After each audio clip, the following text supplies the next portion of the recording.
রবীন্দ্রনাথের অপমানে এবার বিজেপির তুমুল বিক্ষোভ। বাংলাদেশের হাই কমিশনারের সামনে এবার তুমুল বিক্ষোভ দেখাতে শুরু করেছে বিজেপি।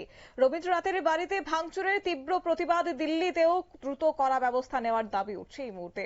যাব বিস্তারিত, আমাদের সঙ্গে রয়েছে প্রতিনিধি সৌম্য মুখার্জি। সৌম্য, আজকে বিজেপির পক্ষ থেকে কি জানানো হয়েছে এবং কি রয়েছে বিস্তারিত? দেখো, গত 8ই জুন হচ্ছে তোমার রবীন্দ্রনাথ ঠাকুরের পৈতৃক বাড়ি বাংলাদেশের সিরাজগঞ্জের যে পৈতৃক বাড়ি, যেটা কাছারি বাড়ি নামে পরিচিত, এখন সেখানে বাংলাদেশের সরকারের তরফ থেকে জাদুঘর খুলে দেওয়া হয়েছে।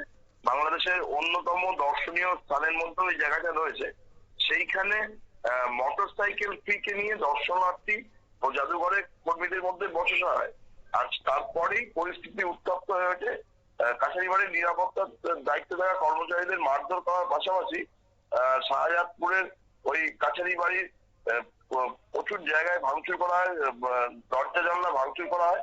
রবীন্দ্রনাথ ঠাকুরের স্মৃতি বিজড়িত বাড়িতে এই হামলার ঘটনা প্রকাশ্যে আসার পরেই তুমুল বিতর্ক তৈরি হয়। পশ্চিমবঙ্গের মুখ্যমন্ত্রী মমতা বন্দ্যোপাধ্যায় কেন্দ্রীয় সরকারকে চিঠি লিখে এই বিষয়ে তীব্র প্রতিবাদ করে। নয়াদিল্লি যাতে ঢাকাকে এই বিষয়ে ব্যবস্থা নেওয়ার অনুরোধ করে, এই ব্যাপারেও তিনি দাবি জানান। আর তারপরেই কেন্দ্রীয় সরকারের তরফে বিদেশ মন্ত্রকের মুখপাত্র তিনি এই বিষয়ে তীব্র নিন্দা করে বাংলাদেশকে এই বিষয়ে কড়া ব্যবস্থা নেওয়ার আবেদন করেন। পরে যখন এই ব্যাপার নিয়ে যখন তুমুল বিতর্ক তৈরি হয়েছে, তখনই বাংলাদেশের তরফ থেকেও বিবৃতি দেওয়া হয়।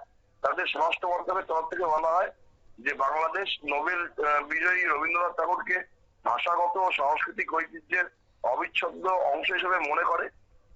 বাংলাদেশের মানুষ রবীন্দ্রনাথকে সর্বোচ্চ সম্মান দেয়। সরকারও তার পূর্ব বয়সে যে ঐতিহ্য আছে সেটা সরকারি রক্ষণাবেক্ষণের মধ্য দিয়ে দেখাশোনা করে। তাই যেই মুহূর্তে যে ঘটনা ঘটেছে তারপরেই সঙ্গে সঙ্গে তাৎক্ষণিকভাবে পদক্ষেপ নেওয়া হয়েছে। কিন্তু তারপরেও পশ্চিমবঙ্গে সহ দেশের বিভিন্ন জায়গায় বিজেপি তরফ থেকে এই বিষয়ে বিক্ষোভ দেখানো হয়। আমরা ত্রিপুরারও বিভিন্ন জায়গায় রবীন্দ্রনাথের কাছারি বাড়ি ভাঙচুর নিয়ে বিজেপি প্রতিবাদ কর্মসূচি সাক্ষী থেকেছি। আজকে সেই একই ঘটনার সাক্ষী আমরা থাকলাম দিল্লিতে। সেখানে বাংলাদেশের যে হাই কমিশন আছে তার সামনে বিজেপি প্রচুর নেতা কর্মীরা জড়ো হয়ে তীব্র বিক্ষোভ দেখাতে থাকে এবং তাদের দাবি যে অবিলম্বে বাংলাদেশের যে সমস্ত সন্ত্রাসবাদীরা এই ধরনের ঘটনা ঘটিয়েছে তাদের বিরুদ্ধে গ্রেপ্তার করে তাদের কড়া শাস্তি দিতে হবে। যতক্ষণ পর্যন্ত না এই ঘটনা হচ্ছে, তারা বাংলাদেশের বিভিন্ন যে দূতাবাস রয়েছে তার সামনে বিক্ষোভ প্রদর্শন করবে। বাংলাদেশ যে ঘটনা রবীন্দ্রনাথের সাথে ঘটিয়েছে সেটা কোনোভাবেই মেনে নেওয়া যায় না। কারণ রবীন্দ্রনাথ কোন একজন ব্যক্তি না, তিনি গোটা বিশ্বের সামনেই একটা ঐতিহ্য। বাংলাদেশের সন্ত্রাসবাদী লোকজন সেই ঐতিহ্যের অপমান করেছে। তাই যাতে কড়া ব্যবস্থা নেওয়া হয় সেই জন্যই বিক্ষোভ আজকে বিজেপির তরফে দেখানো হয়। যদিও বাংলাদেশের তরফে এই বিষয়ে স্পষ্ট করে দেওয়া আছে যে তারা এই বিষয়ে কড়া ব্যবস্থা নিচ্ছে। কোনোভাবেই এই ঘটনার সঙ্গে যারা জড়িত আছে তাদেরকে ছাড়া হবে না। তারপরও বিজেপির তরফ থেকে দেশের বিভিন্ন জায়গায় রবীন্দ্রনাথের বাড়িতে ভাঙচুরের ঘটনার তীব্র প্রতিবাদ জানানো হচ্ছে, বিক্ষোভ দেখানো হচ্ছে। আজকের ঘটনা তারই একটা উদাহরণ বলে সবাই মনে করছে। শতাব্দী, একেবারে ধন্যবাদ।